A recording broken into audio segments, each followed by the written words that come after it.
জয় জয় বৃন্দাবন চন্দ্র শ্রীকৃষ্ণ বলরামের জয়। অমৃত কাদম্বিনী চ্যানেলে আপনাদের সবাইকে জানাই সুস্বাগতম ও বলরাম আবির্ভাব তিথির অনেক অনেক শুভেচ্ছা। ভগবান শ্রী বলরামের আবির্ভাব তিথি উপলক্ষে আজ আমরা শ্রবণ করব শ্রীমদ্ ভাগবতের দশম স্কন্ধ হতে শ্রী বলরামের আবির্ভাব লীলার বর্ণনা।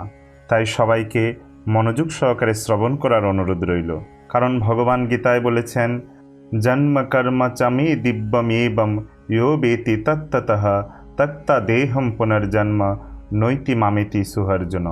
অর্থাৎ, হে অর্জুন, যিনি আমার এই প্রকার দিব্য জন্ম ও কর্ম যথাযথভাবে জানেন, তাকে আর দেহত্যাগ করার পর পুনরায় জন্মগ্রহণ করতে হয় না, তিনি আমার নিত্যধাম লাভ করেন।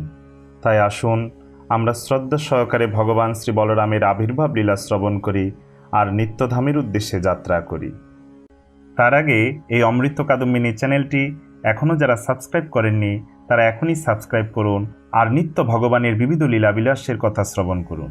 বন্দেহম শ্রীগুরুঃ শ্রীযুতপদকমলম শ্রীগুরুর্ন বৈষ্ণবাংশ চ শ্রীরূপম সগ্রজাতম সগণ রঘুনাথান্বিতম তম সজীবম সাদ্বৈতম সাবধূতম পরিজনসহিতম কৃষ্ণ চৈতন্য দেবম শ্রী রাধা কৃষ্ণ পাদন্ন সহগণ ললিতা শ্রী বিশাখান্বিতাংশ চ।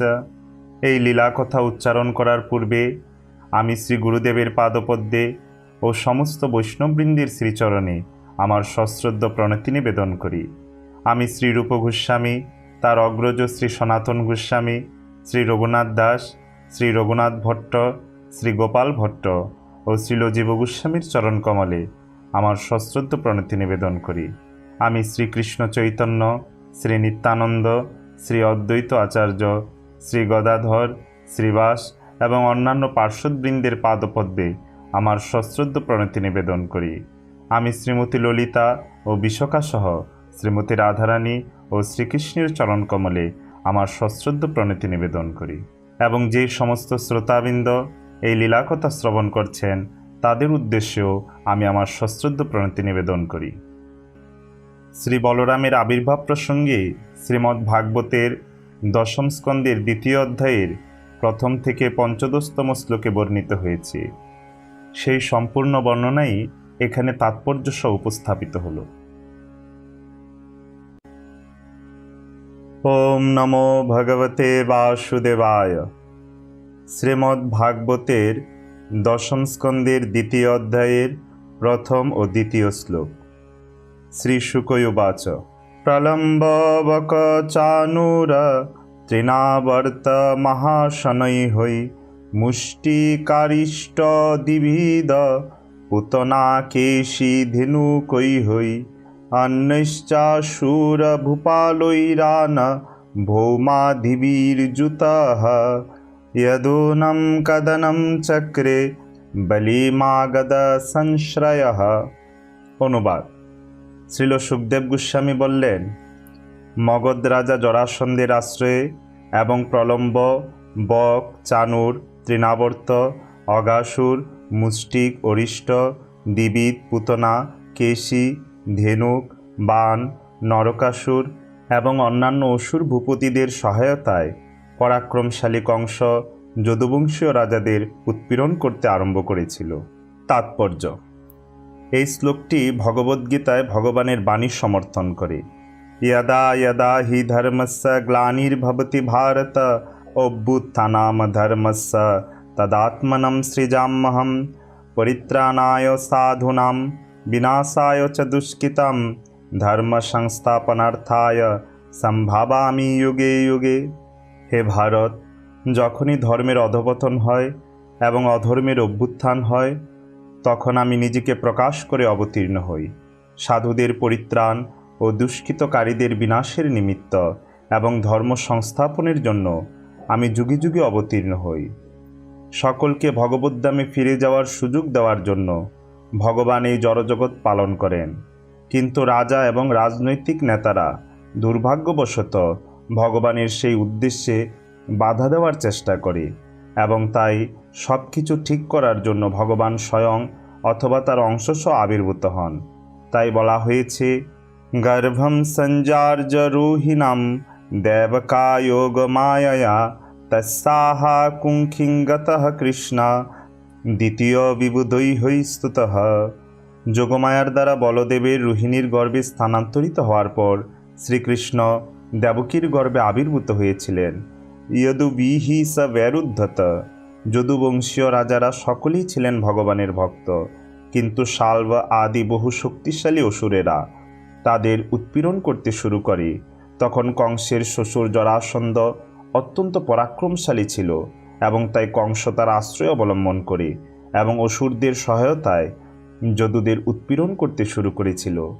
অসুরদের স্বভাবতই দেবতাদের থেকে অধিক শক্তিশালী বলে মনে হয়, কিন্তু চরমে অসুরদের পরাজয় হয় এবং ভগবানের সহায়তা প্রাপ্ত হওয়ার ফলে দেবতাদের জয় হয়। তৃতীয় শ্লোক। তে পীড়িতা নিবিবিষুঃ কুরু পঞ্চালকেকয়ান্ন সালবন্ন বিদর্ভান্ন নিষদান্ন বিদেহান্ন কৌশলানপি। অনুবাদ: আসরিক রাজাদের দ্বারা উৎপীড়িত হয়ে যাদবেরা তাদের রাজ্য পরিত্যাগ করে কুরু, পঞ্চাল, কেকয়, শাল্ব, বিদর্ভ, নিষদ, বিদেহ এবং কুশল আদি রাজ্যে প্রবেশ করেছিলেন। চতুর্থ ও পঞ্চম শ্লোক। একে তমনুরুন্ধানা জ্ঞাতয়ঃ পর্যুপাসতে হতেষু শতষু বালেষু দেবক্যা উগ্রসেনিনা। সপ্তমো বৈষ্ণবম ধ্যাম यमन्तं प्रचक्षते गर्भो बभूव देवका हर्ष शोक বিবর্ধনঃ। অনুবাদ: কংসের কয়েকজন আত্মীয় কিন্তু কংসের নীতি এবং আচরণ অনুসরণ করতে লাগল। উগ্রসেনের পুত্র কংস দেবকীর 6টি পুত্র বিনাশ করলে শ্রীকৃষ্ণের অংশ দেবকীর সপ্তম পুত্ররূপে তার গর্ভে প্রবেশ করে তার হর্ষ এবং শোক বর্ধন করেছিলেন। মহান ঋষিগণ এই অংশকে শ্রীকৃষ্ণের দ্বিতীয় চতুর্ভুজ শঙ্কর্ষণ বা অনন্ত বলে সম্বোধন করেন। তাৎপর্য: অক্রূর আদি কয়েকজন মুখ্য ভক্ত কংসকে সন্তুষ্ট করার জন্য তার সঙ্গী ছিলেন। কয়েকটি উদ্দেশ্যে তারা তা করেছিলেন। তারা সকলেই আশা করেছিলেন যে কংস কর্তৃক দেবকীর অন্যান্য পুত্রগণ নিহত হওয়া মাত্রই ভগবান আবির্ভূত হবেন। তারা অধীর আগ্রহে তার আবির্ভাবের প্রতীক্ষা করছিলেন। কংসের সঙ্গে থেকে তারা ভগবানের জন্মলীলা এবং শৈশবলীলা দর্শন করতে পারবেন এবং পরে অক্রূর বৃন্দাবনে গিয়ে কৃষ্ণ বলরামকে মথুরায় নিয়ে আসবেন। পর্যুপাসতে শব্দটি তাৎপর্যপূর্ণ, কারণ তা ইঙ্গিত করে যে ভগবানের এই সমস্ত লীলা দর্শন করার জন্য কয়েকজন ভক্ত কংসের সঙ্গে ছিলেন। কংস কর্তৃক নিহত দেবকীর 6টি পুত্র পূর্বে মরীচির পুত্র ছিলেন, কিন্তু ব্রাহ্মণের অভিশাপে তাদের হিরণ্যকশিপুর পুত্ররূপে জন্মগ্রহণ করতে হয়েছিল। কংস তখন কালনেমী রূপে জন্মগ্রহণ করেছিলেন এবং সেই জন্মে যারা ছিল তার পুত্র এখন কংসরূপে সে তাদেরই হত্যা করছিল। সেটি ছিল একটি রহস্য। দেবকীর পুত্রগণ নিহত হওয়া মাত্রই তারা স্বস্থানে ফিরে গিয়েছিলেন। ভক্তগণ সেটিও দর্শনের ইচ্ছা করেছিলেন। সাধারণত কেউই তার ভাগ্নেয়কে হত্যা করে না, কিন্তু কংস এতই নিষ্ঠুর ছিল যে সে বিনা দ্বিধায় তা করেছিল। অনন্ত দেব হচ্ছেন দ্বিতীয় চতুর্ভুজ শঙ্কর্ষণ। এটি অভিজ্ঞ টিকাকারদের অভিমত। শ্লোক 6। ভগবানপি বিশ্বাত্মা বিদ্ধিতা কংসজম ভয়ম যদূনাম নিজনাথানাম যোগমায়াম সমাদিশত। অনুবাদ: বিশ্বাত্মা ভগবান তার অনুগত ভক্ত যাদবদের কংসের আক্রমণের ভয় থেকে রক্ষা করার জন্য যোগমায়াকে এইভাবে আদেশ দিয়েছিলেন। শ্রীল সনাতন গোস্বামী ভগবানপি বিশ্বাত্মা বিদ্ধিতা কংসজম ভয়ম পদটির টিকায় বলেছেন, ভগবান স্বয়ং হচ্ছেন শ্রীকৃষ্ণ। তিনি বিশ্বাত্মা বা সকলের পরমাত্মা, কারণ তার অংশ পরমাত্মারূপে প্রকাশিত হন। সেই কথা ভগবদ্গীতায় প্রতিপন্ন হয়েছে, ক্ষেত্রজ্ঞম চাপি মাম বিদ্ধি সর্বক্ষেত্রেষু ভারত। শ্রীকৃষ্ণ হচ্ছেন ক্ষেত্রজ্ঞ বা সমস্ত জীবের পরমাত্মা। তিনি সমস্ত অবতারের আদি উৎস। শঙ্কর্ষণ, প্রদ্যুম্ন, অনিরুদ্ধ, বাসুদেব আদি বিষ্ণুর শত সহস্র অংশ রয়েছে, কিন্তু এই জড়জগতে সমস্ত জীবের পরমাত্মা বা বিশ্বাত্মা হচ্ছেন হিরদুকশায়ী বিষ্ণু। সেই সম্বন্ধে ভগবদ্গীতায় বলা হয়েছে, ঈশ্বরঃ সর্বভূতানাং হৃদ্দেশে অর্জুন তিষ্ঠতি। হে অর্জুন, পরমেশ্বর সমস্ত জীবের হৃদয়ে বিরাজমান। শ্রীকৃষ্ণ প্রকৃতপক্ষে তার অংশ বিষ্ণু তত্ত্বরূপে বিশ্বাত্মা, তবুও তার ভক্তদের প্রতি স্নেহবশত তিনি পরমাত্মা রূপে তাদের নির্দেশ দেন। সর্বস্ব চাহম হৃদি সন্নিবিষ্ট মতঃ স্মৃতির জ্ঞানমপহনম চ। পরমাত্মার কার্য ক্ষীরোদকশায়ী বিষ্ণুর সঙ্গে সম্পর্কিত, কিন্তু শ্রীকৃষ্ণ তার ভক্ত দেবকীর প্রতি কৃপাপরায়ণ হয়েছিলেন, কারণ তিনি কংসের উৎপীড়নের ভয়ে দেবকীর ভীত হওয়ার কথা বুঝতে পেরেছিলেন। শুদ্ধ ভক্ত সর্বদাই জড়জাগতিক অস্তিত্বের ভয়ে ভীত। একটু পরেই যে কী হবে তা কেউই জানে না, কারণ যে কোনো মুহূর্তে দেহত্যাগ করতে হতে পারে, তথা দেহান্তারও প্রাপ্তিহি। সেই তথ্য অবগত হয়ে শুদ্ধ ভক্ত এমনভাবে আচরণ করেন যাতে তাকে আর একটি শরীর গ্রহণ করে জড়জাগতিক দুঃখ দুর্দশা ভোগ করতে না হয়। এটি হচ্ছে ভয়। ভয়ম দ্বিতীয়াভিনিবেশতঃ সাত। এই ভয় জড়জাগতিক অস্তিত্বজনিত ভয় বা ভবভয়। প্রকৃতপক্ষে প্রতিটি মানুষকেই জড়জাগতিক অস্তিত্বের ভয়ে ভীত এবং সতর্ক থাকা উচিত। যদিও জড়জগতের অজ্ঞানের দ্বারা সকলেরই প্রভাবিত হওয়ার সম্ভাবনা রয়েছে, তবুও ভগবান শ্রীকৃষ্ণ সর্বদাই তার ভক্তদের রক্ষা করতে সতর্ক থাকেন। শ্রীকৃষ্ণ এতই ভক্তবৎসল যে তিনি তার ভক্তদের ক্ষণিকের জন্য তাকে বিস্মিত না হয়ে এই জড়জগতের অবস্থান করার বুদ্ধি প্রদান করেন। ভগবান বলেছেন, তেষামেবানুকম্পার্থাম মহম জ্ঞানজম তমঃ নাশয়ামাত্মভাবস্ত জ্ঞানদীপেন ভাস্বতা। তাদের প্রতি অনুগ্রহ করে আমি তাদের হৃদয়ে অবস্থিত হয়ে উজ্জ্বল জ্ঞানপ্রদীপের দ্বারা অজ্ঞানজনিত মহন্ধকার নাশ করি। যোগ শব্দের অর্থ যুক্ত হওয়া। সমস্ত যোগের পন্থা হচ্ছে ভগবানের সঙ্গে আমাদের হারিয়ে যাওয়া ছিন্ন সম্পর্কের পুনঃপ্রতিষ্ঠা করার প্রচেষ্টা। বিভিন্ন প্রকার যোগ রয়েছে, তার মধ্যে ভক্তিযোগ হচ্ছে সর্বশ্রেষ্ঠ। অন্যান্য যোগের পন্থায় সিদ্ধি লাভের পূর্বে বিভিন্ন পদ্ধতি অবলম্বন করতে হয়, কিন্তু ভক্তিযোগের পন্থা প্রত্যক্ষ। ভগবদ্গীতায় ভগবান বলছেন, যোগী নামোপি সর্বেষাং মদগতেনান্তরাত্মনা শ্রদ্ধাবান ভজতে ইয়ো মাং স মে যুক্ততমা মতঃ। যিনি শ্রদ্ধা সহকারে মদগত চিত্তে আমার ভজনা করেন, তিনি সবচেয়ে অন্তরঙ্গভাবে আমার সঙ্গে যুক্ত এবং তিনি সমস্ত যোগীদের মধ্যে শ্রেষ্ঠ। ভক্তিযোগের পরবর্তী জন্মে অন্তত মনুষ্য শরীর প্রাপ্তি নিশ্চিত, সেই কথা ভগবান শ্রীকৃষ্ণ উল্লেখ করেছেন। শুচিনাম শ্রীমতাম গৃহে যোগভষ্টঃ বিজায়তে। যোগমায়া ভগবানের চিৎ শক্তি। ভক্তের প্রতি স্নেহবশত ভগবান সর্বদা তাদের চিন্ময় সংস্পর্শে থাকেন। যদিও তার মায়াশক্তি এতই প্রবল যে তা ব্রহ্মা আদি দেবতাদেরও মোহিত করে, তাই ভগবানের শক্তিকে বলা হয় যোগমায়া।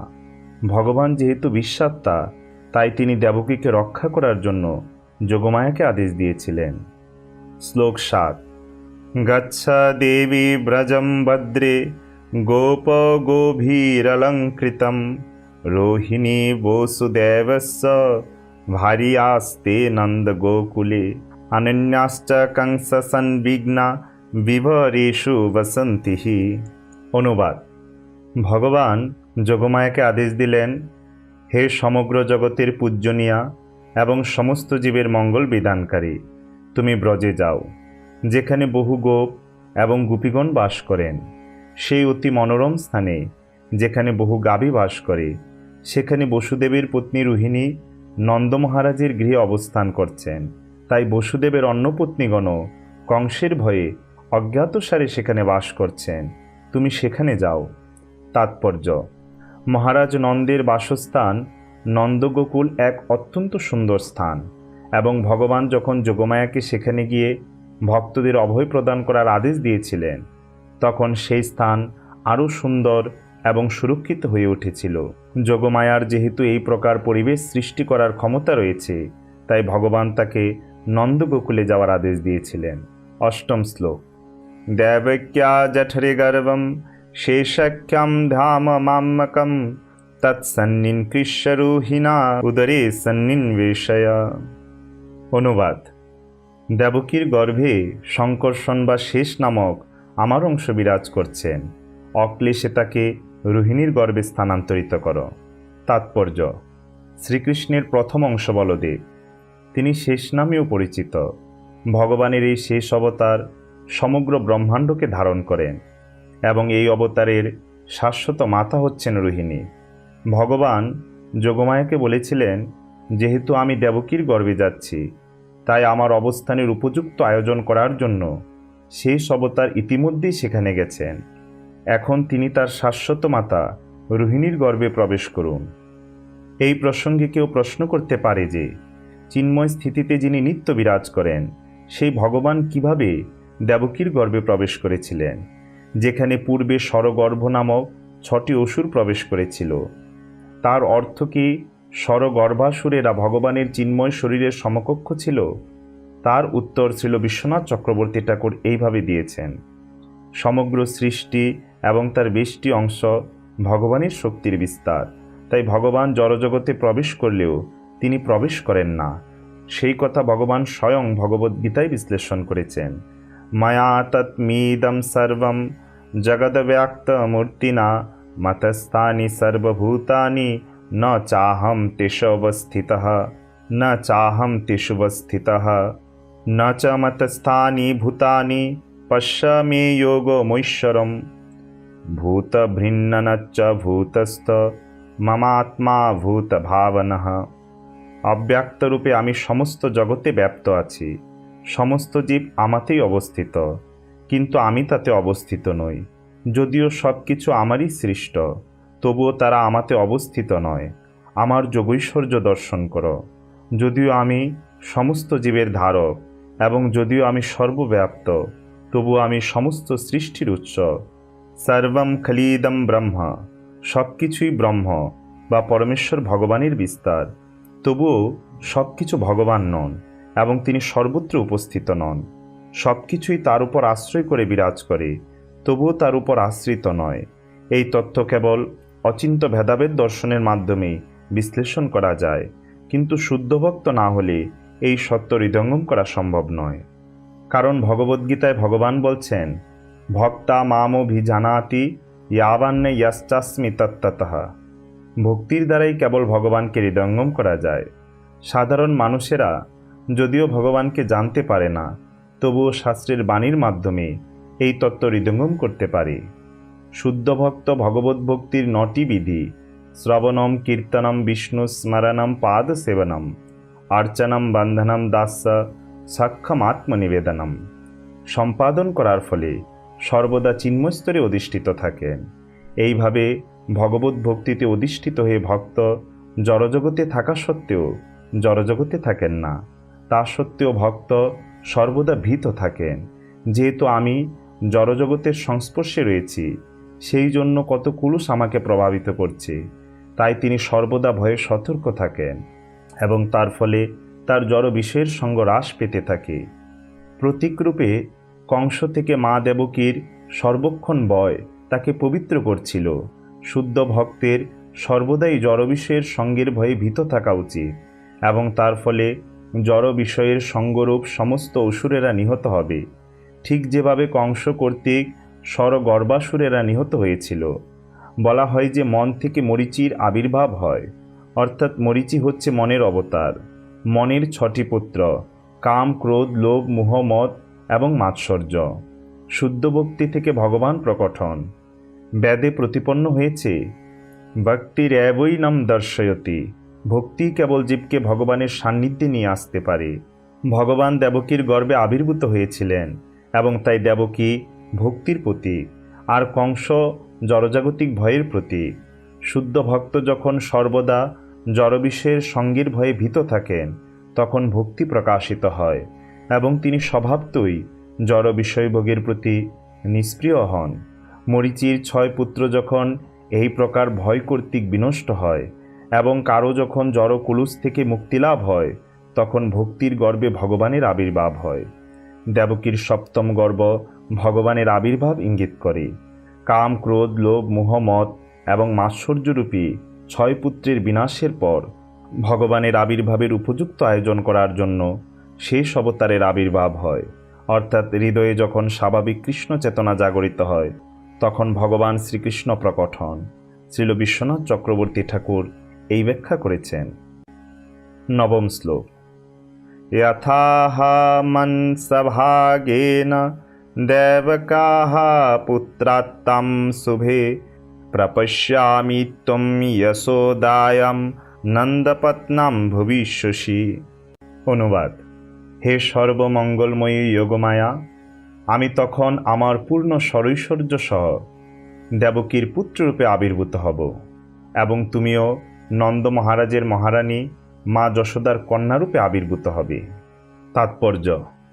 এই শ্লোকে অংশ ভাগেন শব্দটি তাৎপর্যপূর্ণ।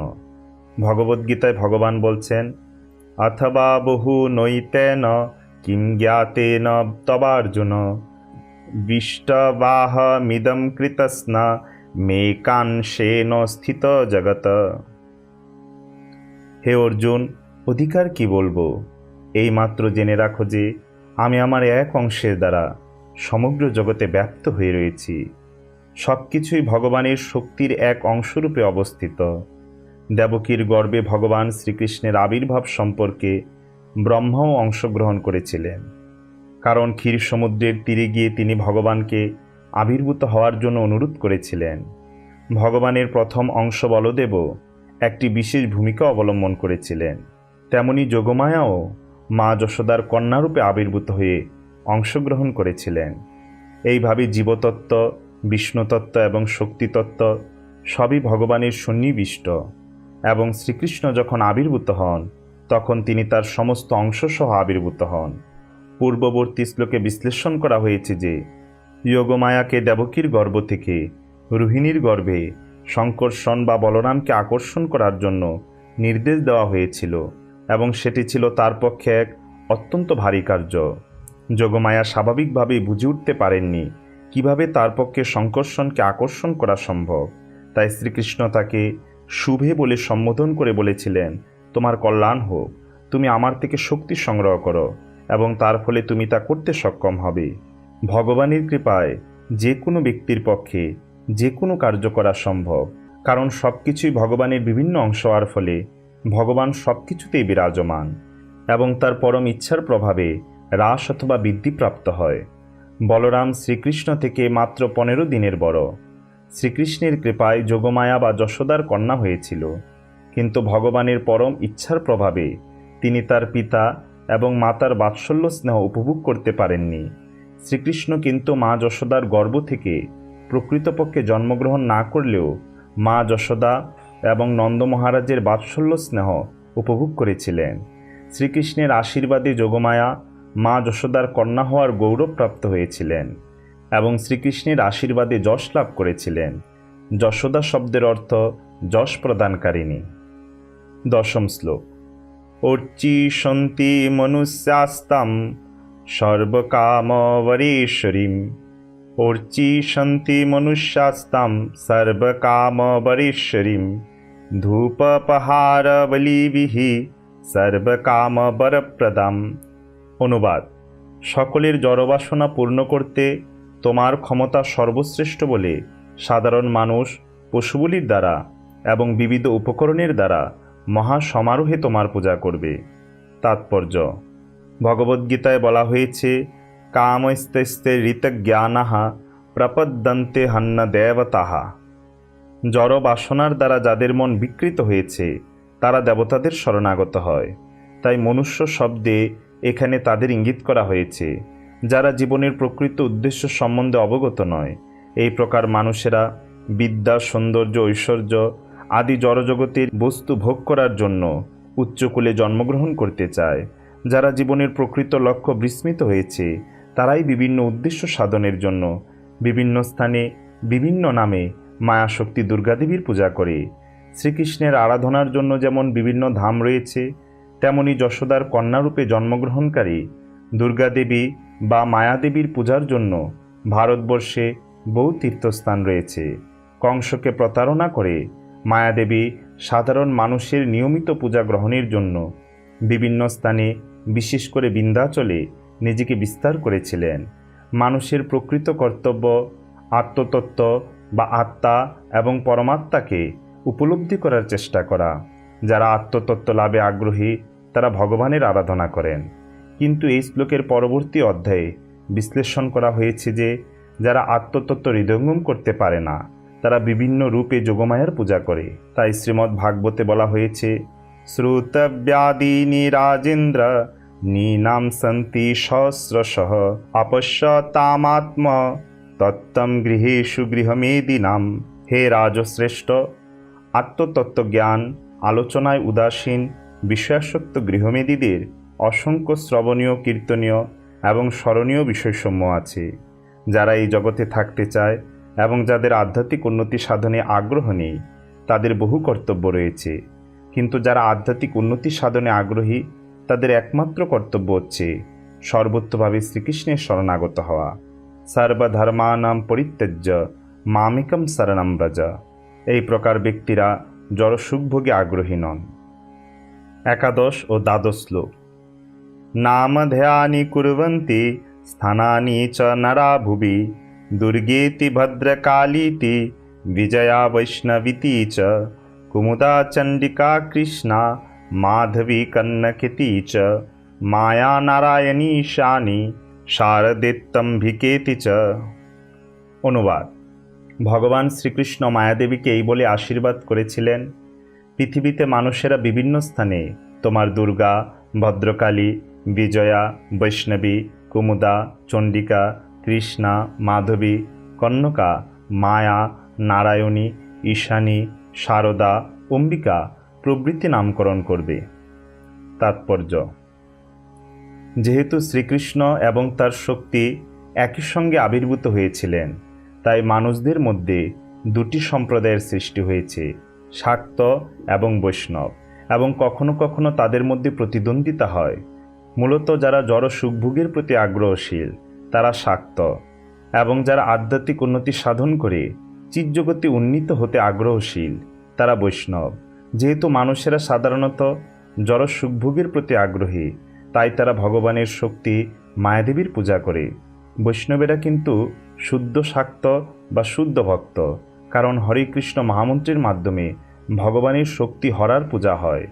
ভগবানের হাল্লাদিনী শক্তিসহ ভগবানের সেবা করার সুযোগ লাভের জন্য বৈষ্ণব ভগবানের শক্তির কাছে প্রার্থনা করেন। তাই বৈষ্ণবেরা রাধাকৃষ্ণ, সীতারাম, লক্ষ্মীনারায়ণ, রুক্মিণী, দ্বারকাধীশ আদি বিগ্রহের আরাধনা করেন। কিন্তু দুর্গা শাক্তরা বিভিন্ন নামে জড়শক্তি বা মহামায়ের পূজা করে। যে সমস্ত নামে মায়াদেবী বিভিন্ন স্থানে পরিচিত তার তালিকা বল্লভাচার্য প্রদান করেছেন। বারাণসীতে তিনি দুর্গা, অবন্তীতে ভদ্রকালী, উৎকলে বিজয়া, কোলাপুরে বৈষ্ণবী বা মহালক্ষ্মী, কামরূপ দেশে তিনি চণ্ডিকা, উত্তর ভারতে তিনি শারদা এবং কন্যাকুমারিকায় কন্যকা। এইভাবে তিনি বিভিন্ন স্থানে বিভিন্ন নামে পরিচিতা।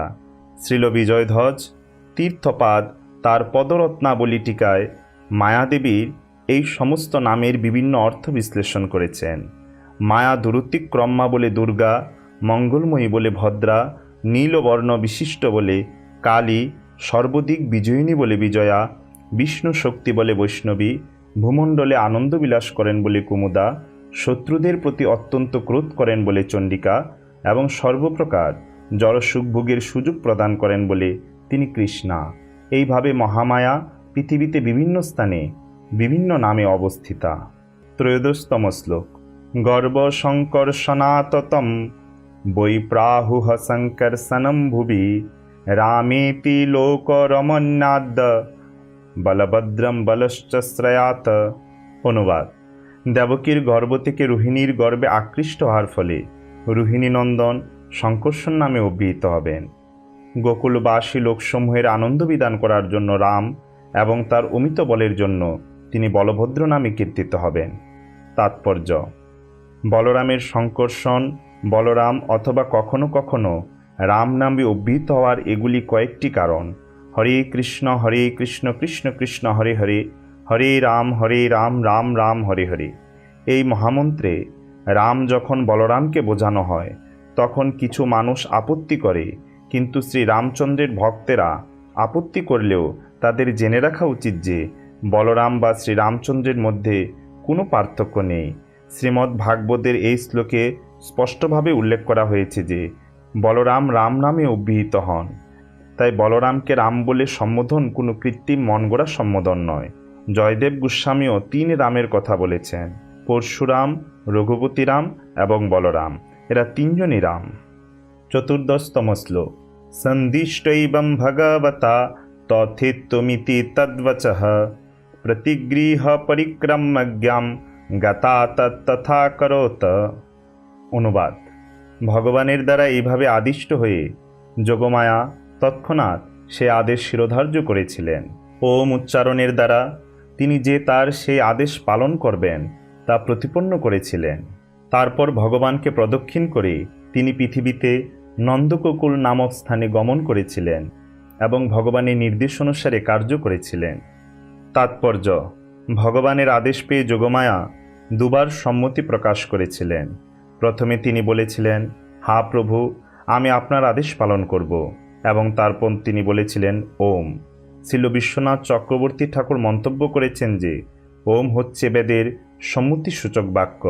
এইভাবে যোগমায়া ভগবানের আদেশকে বৈদিক আদেশস্বরূপে গ্রহণ করেছিলেন। প্রকৃতপক্ষে ভগবান যা বলেন তা বৈদিক নির্দেশ, এবং কারোরই তা উপেক্ষা করা উচিত নয়। বৈদিক নির্দেশে ভ্রম, প্রমাদ, বিপ্রলিপ্সা এবং করণাপাটব নেই। বৈদিক বাণীর প্রামাণিকতা বুঝতে না পারলে শাস্ত্রের উদ্ধৃতি দেওয়া নিরর্থক। বেদের নির্দেশ কখনো উপেক্ষা করা উচিত নয়। পক্ষান্তরে নিষ্ঠা সহকারে বৈদিক আদেশ পালন করা উচিত। সেই সম্বন্ধে ভগবদ্গীতায় উল্লেখ করা হয়েছে, তস্মাৎ শাস্ত্রম প্রমাণম তে কার্য কার্য ব্যবস্থিত জ্ঞাতা শাস্ত্র বিধানোক্তম কর্ম কর্তুমিহার্হসি। অতএব কর্তব্য অকর্তব্য নির্ধারণে শাস্ত্রই একমাত্র প্রমাণ। অতএব শাস্ত্রীয় বিধিনিষেধের স্বরূপ জেনে কর্ম করা উচিত, যাতে পারমার্থিক উন্নতি লাভ করা যায়। 15তম শ্লোক। গর্ভে প্রণীতে দেবক্যা রোহিণীম যোগনিদ্রয়া আহ বিশ্রানসিত গর্ভ ইতি পৌরা বিচুক্রুষুঃ। অনুবাদ: যোগমায়ার দ্বারা দেবকীর সন্তান যখন রোহিণীর গর্ভে আকৃষ্ট হয়েছিলেন তখন দেবকীর মনে হয়েছিল যে তার গর্ভপাত হয়েছে, এবং তার ফলে সমস্ত পুরবাসীরা হায়, দেবকীর গর্ভ নষ্ট হলো, এই বলে উচ্চস্বরে বিলাপ করতে লাগলেন। তাৎপর্য: সমস্ত পুরবাসীরা বলতে কংসকেও বোঝানো হয়েছে। সকলে যখন শোক প্রকাশ করতে লাগলেন তখন কংস দয়াপর বশ হয়ে মনে করছিলেন যে কোনো ঔষধ বা অন্য কোনো কারণে দেবকীর গর্ভপাত হয়েছে। 7ম মাসে দেবকীর গর্ভ রোহিণীর গর্ভে কিভাবে আকর্ষণ করা হয়েছিল তা হরিবংশে এইভাবে বর্ণনা করা হয়েছে। রোহিণী যখন মধ্যরাত্রে গভীর নিদ্রায় অভিভূতা ছিলেন তখন তার মনে হয়েছে যে যেন তিনি স্বপ্ন দেখছেন তার গর্ভপাত হয়েছে। কিছুক্ষণ পরে জাগরিত হয়ে তিনি যখন দেখলেন যে সত্য সত্যই তা হয়েছে তখন তিনি অত্যন্ত ব্যথিত হয়েছিলেন। কিন্তু যোগমায়া তাকে তখন বলেছিলেন, হে শুভে, দেবকীর গর্ভ আকর্ষিত হয়ে তোমার গর্ভে স্থাপিত হলো, অতএব তোমার এই পুত্র শঙ্কর্ষণ নামে বিখ্যাত হবেন। যোগনিদ্রা শব্দটি তাৎপর্যপূর্ণ। কেউ যখন আত্ম উপলব্ধির দ্বারা চিন্ময় চেতনা লাভ করেন তখন তার কাছে এই জড়জগৎ স্বপ্নবোধ প্রতীত হয়।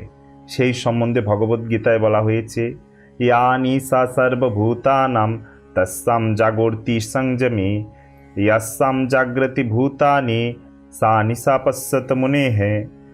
সমস্ত জীবের কাছে যা রাত্রিস্বরূপ স্থিতপ্রজ্ঞ সেই রাত্রিতে জাগরিত থেকে আত্মবুদ্ধিনিষ্ঠ আনন্দকে সাক্ষাৎ অনুভব করেন। আর যখন সমস্ত জীবেরা জেগে থাকে স্থিতপ্রজ্ঞ ব্যক্তির কাছে তা রাত্রিস্বরূপ। আত্ম উপলব্ধির স্তরকে বলা হয় যোগনিদ্রা। মানুষ যখন চিন্ময় চেতনায় জেগে ওঠেন তখন তার কাছে সমস্ত জড়জাগতিক কার্যকলাপ স্বপ্নবোধ প্রতীত হয়।